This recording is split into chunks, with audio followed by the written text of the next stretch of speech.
welcome to Fox Valley Today. I'm your host, Anne Vickery. Happy Monday. I'm here today with Chris Baker. Chris Baker is the owner and the operator of Ink 180. It's a tattoo shop, Yes, it is. parlor, Yes. in the Stonehill Business Park in Oswego. But Chris is not here today about his business. Chris is here about something else that has been very important in his life. He's got an interesting life story. But Chris has also into a ministry that he's been doing for over 5 years that involves human trafficking. Chris, what Chris does in this is young people who have been tattooed or imprinted, you might say, yep. From gangs or from pimps or from whoever decides they're going to own them. Chris is, as a tattoo artist, is also able to, has a process of removing the tattoos. So Chris, I just want to say good morning and good welcome, morning. Thank you. I wanted to kind of give that little intro to kind of pique people's interest on a little bit about what you do. Yeah. Now Chris, you're not originally from this area. Let's talk a little bit about your background. Okay. You know, you can be as honest as you want to, Sure. and you know, you're not under the FBI lights, James Comey or Donald Trump. Neither one are in the room. So we're interested to hear a little bit about you and how you got going on this. Yeah, I grew up in Los Angeles, and tough way to grow up. A lot of my friends were involved in gang activity. I was not personally, but I was an artist. I did a lot of tattoo work back then, even for friends of mine that were involved in gangs and stuff. So that was my way of being kind of protected growing up in a really rough area. And I watched 17 of my friends die systematically as a young man, and moved out here, and my life changed, and I wanted to do something to help people that were involved in that kind of life that were trying to get out of it. Mm-hmm. So you came from California in probably a tough area, central, south central, LA. Yeah. And still times were different out there than they were here. I mean, California always seems to be 15 years ahead of all the other problems. Yeah, you know. That's so true. You probably saw some of that. But ended up in Oswego, opened up a tattoo parlor. Yeah. And you're out in the Stonehill Business Park. And I was interested in your story as to why you chose that area. Yeah, when we moved to Oswego, it was about 7 years ago that my wife and I moved our family to Oswego, and we fell in love with the community. It's a great little community, great people. And when we decided, you know, we wanted to open this shop and do our work there, because I believe really strongly in working where I live and spending my money where I live and all that. And but I knew that other people had tried to open tattoo shops in Oswego and weren't not successful in opening. And there were storefronts in downtown Oswego that were open, but I was really adamant in the fact that I didn't want to mess with kind of the look and feel and the tradition of Oswego. And you know, there's a lot of people out there that still have this misconception of what tattoo shops are and what they're about, and what kind of people get a tattoo. Sure. And although that has certainly evolved and changed greatly, especially in the last 5 to 10 years, there's still that stigma, and we didn't want to mess with the look and feel of Oswego. So you're over there, and it's been a few years now, because I know you spoke at our church. Sure. You got involved in a ministry. Yeah. And you belong to the Big Life Church, which is on Washington Street. Yep, right across from the YMCA. Right across from the Y there, which used to be the old Thompson Junior High, or Trauber Junior High, right? That's right. And so tell us a little bit about your ministry. So we started Ink 180 Ministry in 2011. And really the origination of it was to help people come out of gang life, to remove or cover those tattoos, because it's really hard to start a new life as a new person, a new creation, when you're wearing the physical evidence of your old life. Where do they mark you? Gangs typically, their tattoos are almost always in very high visibility areas, like the face, the neck, the hands. So the minute that they're out of that gang, the first thing they want is to have those tattoos gone, so that they're not targeted for violence, they're not questioned by police all the time, they're able to get a job, because it's pretty hard to get a job when you have tattoos on your hands, your neck, and your face. Right. People, it just kind of, there's just something different about that. Although I do think that people are, in some ways, especially the tech industry, a lot of people in tech industry are heavily Oh, yeah. are heavily marked with tattoos. I tattoo doctors, lawyers, judges. Right. It's Yeah. crazy how it's changed Yeah, in recent yeah, years. it's just kind of one of those things. Do you think some of it's a fad? Tattooing, some things, some aspects, some design aspects I think are fads, but I don't think tattooing's going anywhere. Tattooing's interesting. It's an outward expression of who you are. And it's interesting. A lot of my clients are just complete introverts. And they wear their story on their sleeve, On their literally. sleeve, yeah. You know? That's true. So now this human trafficking, you talked about Yeah. gang members, but there's another element Yeah. to human trafficking. Yeah, so human trafficking I didn't know anything about until about 5 years ago, and I'd given an update on the gang side of the ministry at church. And my friend Brian Smith is an agent with Homeland Security, and he invited me to come speak to their gang unit, and then called me and asked if their trafficking team could sit in on the meeting. And I had absolutely no clue what he was talking about. I thought he was talking about drug trafficking. And they educated me that day, and they showed me these kids, these suburban kids that ran away from home and got caught up with the wrong person, or they got lured away through social media, and then they were forced into this world of human trafficking and forced prostitution, where they were branded with tattoos by these pimps or traffickers to mark them as property. We saw everything from barcode tattoos, just like we see on every product we buy in the store, Right. Pimps' names, gang symbols, because gangs have become... And a lot of them are on the cheek or on the neck. Well, at first we didn't see anything on the face, and now that we're seeing gangs become more proficient in human trafficking, they're tattooing their victims on their faces as well. But isn't that so obvious? Yeah. I mean, if you were a cop or an agent of any sort, or somebody that just had read an article on this, and you saw somebody with a barcode on their cheek, would you want to stop and say, listen, honey, let's get out of this. Come Yeah. with me. The thing is, though, the problem with human trafficking is people are like, well, it's such a huge problem, but I've never seen it. It's because it's hidden in plain sight. It's not out. It's not street prostitution, typically, although that does happen from time to time. It happens on websites and databases where they're texting in and saying, hey, I want to have this person show up at my office or my house or this hotel at this time, and this is exactly what I want. Send them. And they show up, and they cover that stuff. They're wearing clothing to conceal that when they're out and about. Yeah. Now let me ask you another question. I'm not trying to give anything or any industry a bad name, but what about these massage parlors? Yeah. Is that a kind of a cover for some of this stuff too? Oh, absolutely. It's a huge issue. In fact, the Oswego PD has done a fantastic job this year. They had gone in and made arrests at 3 massage parlors in Oswego. I get phone calls all the time. People, they're like, why are all these Asian massage parlors popping up in my town? And like, is it legit? Is it not? And the thing is, they're not all dirty, right? But there are certainly some that are, and the Oswego PD did a great job of finding 3 that were Right. this year and secured charges against them. Uh-huh. But yeah, it's a huge thing. And people ask me like, well, what do I look for? How do I know it's shady? I'm like, well, there's a few kind of black flags or red flags that I look at is, if you go up and the front windows are all blacked out with curtains. Yeah, now there is one that when I go by at home, and I don't go through Oswego, Yeah. it's a massage parlor, and all the windows are covered like with brown paper. Right. So that's a red flag. Sometimes they'll have like a doorbell on the front door where you can't just walk in, you have to be let in. That's a huge red flag for me.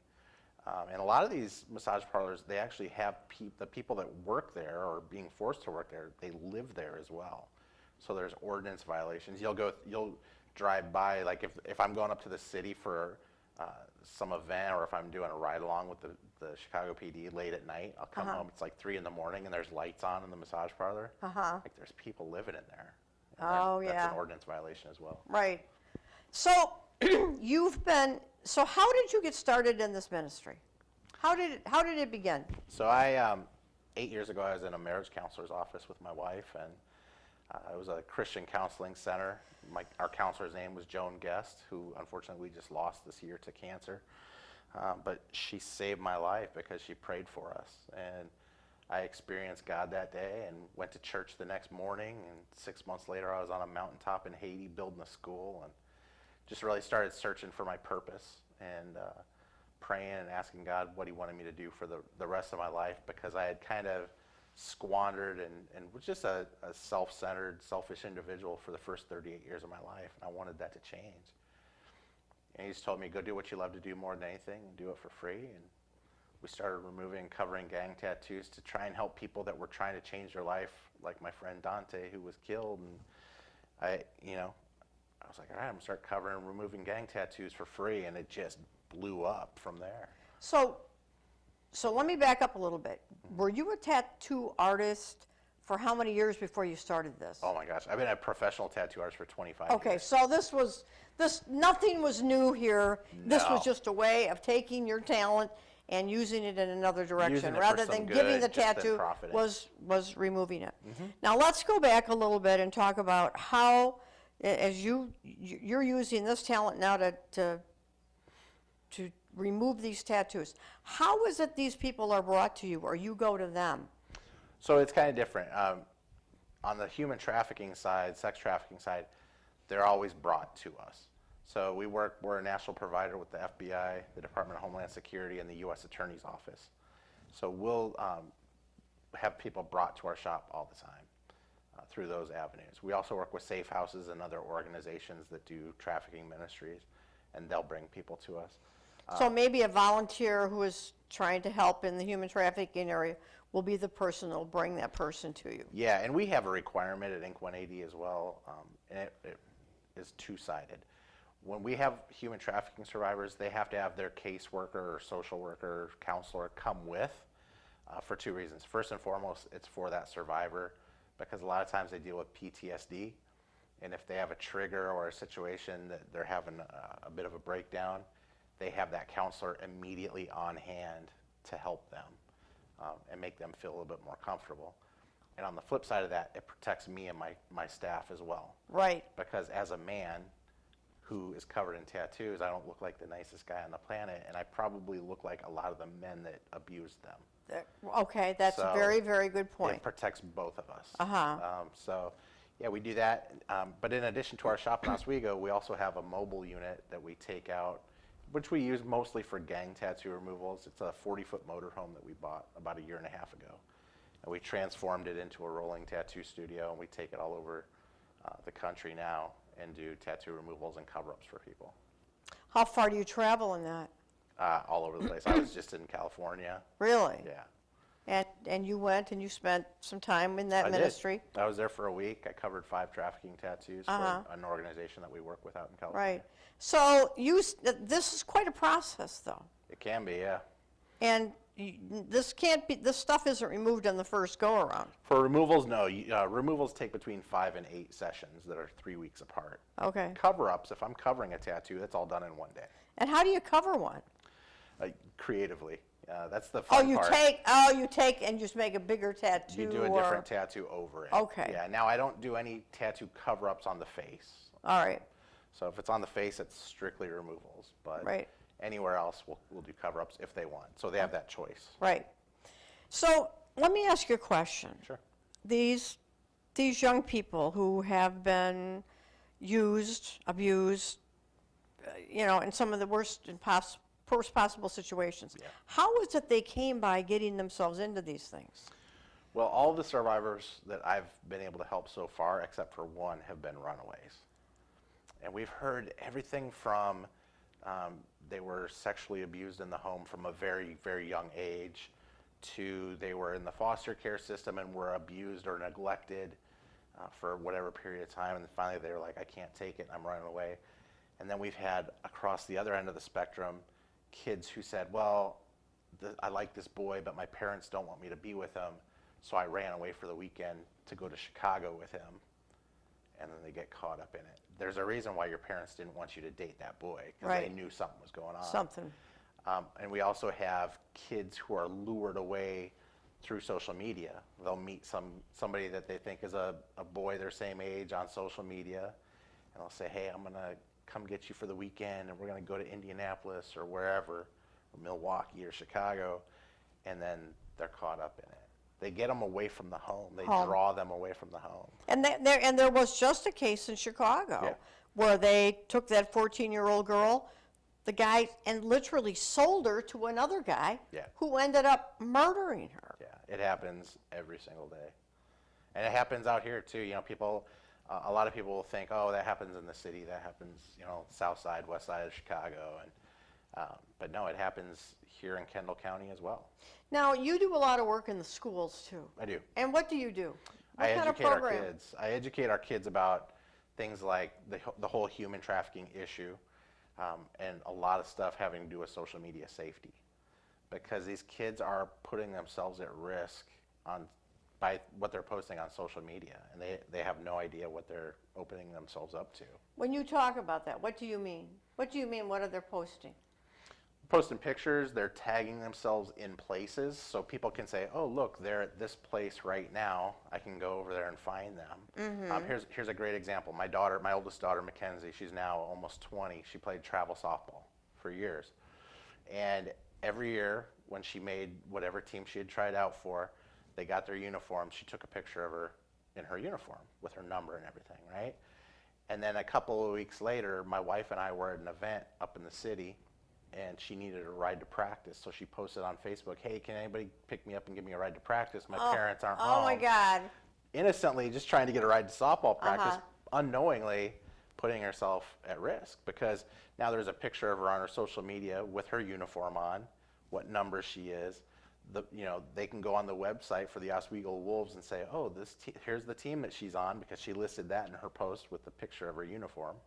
They can look at the schedule, where they playing at, what field, what day, and hey, my parents aren't here. Can somebody give me a ride to practice? That's all you need, yeah. That's it. And these pimps and traffickers and these creeps out there are not stupid. They know exactly how to do it. They hack into their Facebook, their Twitter, their Instagram. Yeah, I've seen that any number of times, where I've even seen mothers post and say, oh, our car broke down. Can anybody give Brandon a ride to work this morning? Right. Or I mean, a ride to school. He's got to be at sophomore algebra. Right. I mean, not that, most of the time you know very well that some neighbor's going to pick that up and say, hey, I'll pick up Brandon, but you just don't know. Right. Well, it's like the first day of school pictures, right? People, the first day of school, parents are way too happy about it. And they're posting a picture of their kid standing on the front doorstep with a sign, third grade, Mrs. So-and-so's class. And it's innocently done, but Right. now there's predators out there that can see that and know, oh, this is so-and-so, and they go to this school, and they're at this class. So Right. What about when people post, I'm just going to take it one more step. Pictures of their toddler in the bathtub. Yeah. And it says the parent's name and the town that they're in. Yeah. Is there danger to that? Sure. Yeah, sure. There's pedophiles out there that do scans and searches for pictures. Yeah. And they can see that. People think that, only my friends on my friends list can see that.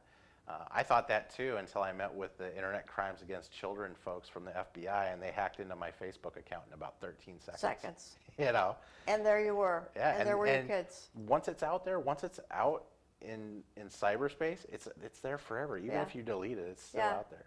You know what? We need to carry that conversation more, and we need to have even more of this conversation on the radio, because I don't think parents really get it. I, as a grandmother, I don't even really get it. Yeah. We got to take a break. We're running a little bit behind, so we're going to be right back with Chris Baker from Inc. 180 in Oswego, who's going to educate us even more on human trafficking and maybe how you might be able to help. We'll be right back.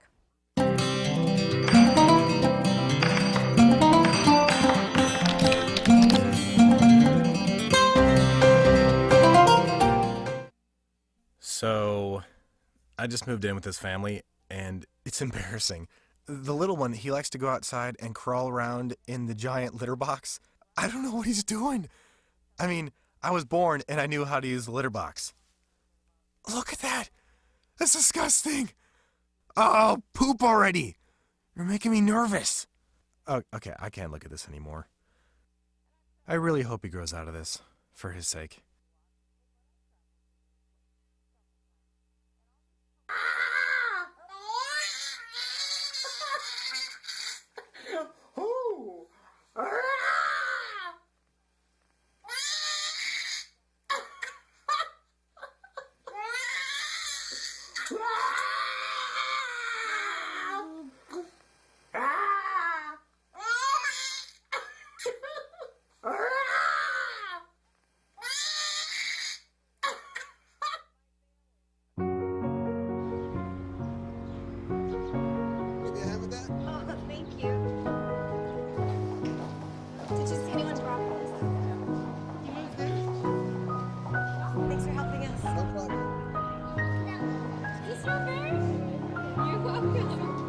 we'd do anything for kids.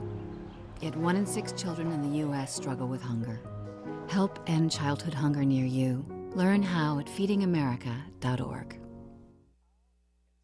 Your son wants to get a cat, I'll really take care of it. but you're allergic. Do you A, prepare yourself,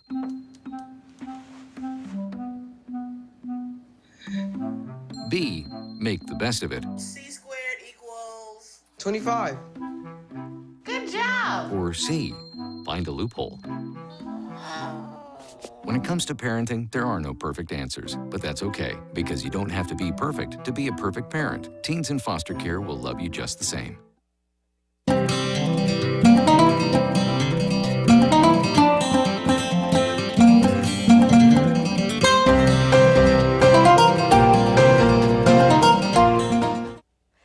Welcome back to Fox Valley Today. I'm Anne Vickery. I'm here with Chris Baker, who runs the tattoo parlor called Ink 180. But we're not only talking about, obviously, tattooing. As you can see, Chris is well adorned. But we're talking a lot about the ministry and the fact that human trafficking is such a huge issue. And you know, we talked about runaways, but obviously there's a lot of immigrants, I'm sure, that are sucked into this. Absolutely. Yeah, a lot of times immigrants will come in, and this is part of the problem with the massage parlors, is that they will bring in women from Asia, across Asia, and they'll say, come to America, we'll get you in to the country, we'll get you a job, we'll get you into school. Right. And, the American dream, for whatever that means today, will help you get that.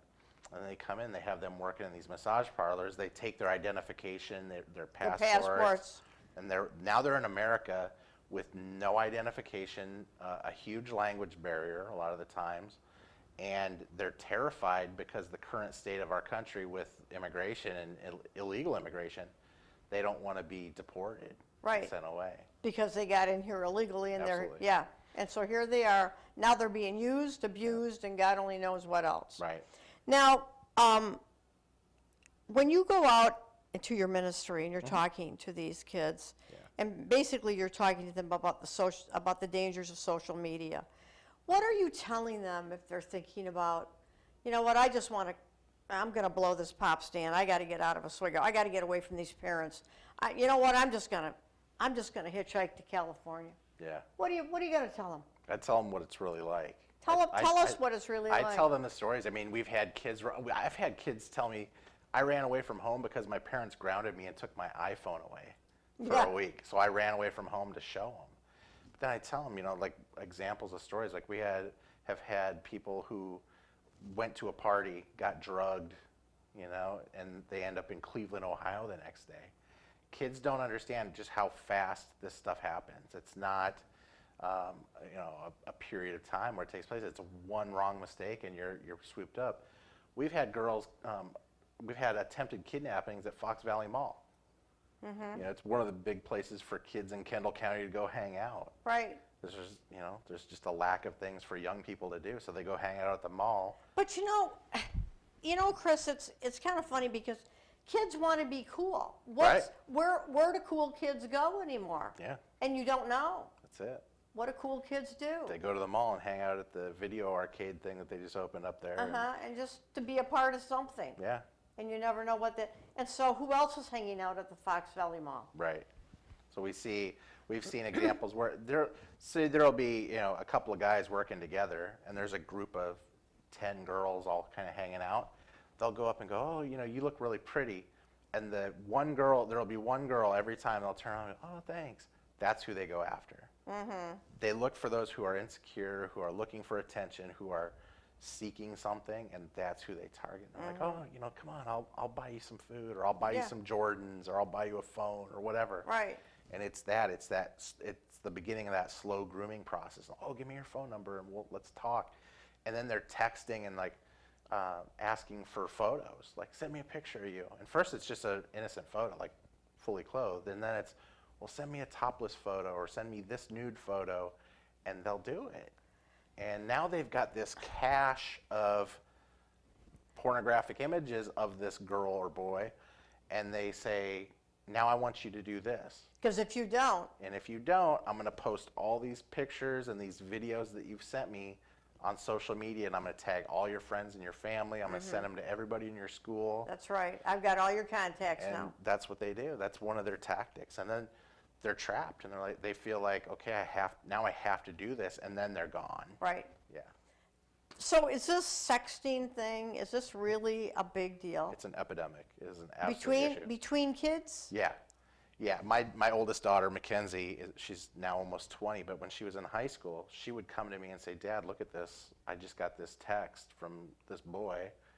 And I'd see this picture, and I was like, whoa, okay, let's delete that right now. Thanks for letting me know. Who is that? And a lot of times I know who the kids are, and I would go over and talk to the parents and be like, look, this is what your son just sent my daughter, and have some tough conversations.